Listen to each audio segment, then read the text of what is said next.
ომის სრული პერიოდის განმავლობაში უკრაინისთვის 177 მილიარდი დოლარის დახმარების გამოყოფას მოეწერა ხელი. თუმცა მოდით ვიყოთ გულწრფელები. ჩვენ ამ თანხის ნახევარიც კი არ მიგვიღია.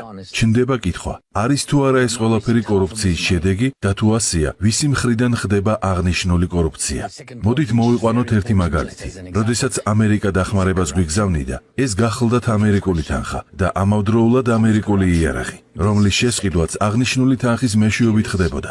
ჩემი როგორც პრეზიდენტის განკარგულებაში არსებობდა სატვირთო თვითმფრინავები, თუმცა ისინი ომის გამო მალევე უკრაინიდან ევროპის სხვა ქვეყნებში გადავიტანეთ. და მინდა გითხრათ, რომ სატვირთო თვითმფრინავების ეს ფლოტი საკმაოდ კარგი და განვითარებულია. ვინაიდან ჩვენი სატვირთო თვითმფრინავები სხვა საჰაერო სივრცეში იმყოფებოდა, მე ამერიკელებს ვთხოვე მოეცათ შესაძლებლობა, რომ აღნიშნული თვითმფრინავები უკრაინისთვის გამოყოფილი დახმარების ტრანსპორტირებისთვის გამოგვეყენებინა, რათა ტრანსპორტირების ხარჯები შეგვემცირებინა. ვისი იარაღის გადმოზიდვას ვაპირებდით? რასაკვირველია, ისევ ამერიკული კომპანიების მიერ წარმოებული იარაღის. თუმცა ჩემს თხოვნაზე ამერიკისგან უარი მივიღე.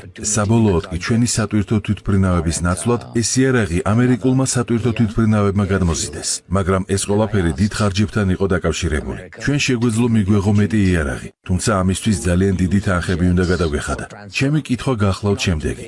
არის თუ არა ეს კორუფცია? ან ლობიზმი, ან რაც გინდათ ის დაარქვით. რა არის ეს? თქვენ გულისხმობთ კორუფციას ამერიკული კომპანიების მხრიდან? დიახ, გულისხმობ მათ ამ გადაწყვეტილებას. აღნიშნულ გადაწყვეტილებას სხვადასხვა კომპანიები ლობირებდნენ. თუმცა მე არ შემეძლო აღნიშნულზე ხმამაღლა მესაუბრა, ვინაიდან ჩემს ინტერესში არ შედიოდა სკანდალის გამოწვევა და ასევე შესაძლოა ამ ყველაფერს დახმარების შეჩერებაც გამოეწვია. ჩნდება კითხვა, თუ ჩვენთვის გამოყოფილია 177 მილიარდი და აქედან მხოლოდ ნახევარს ვიღებთ, ვინ დგას ამ ყველაფრის უკან? თუ თქვენ ამ თანხის მეორე ნახევარს მიაკვლევთ, იპოვით კორუფციასაც.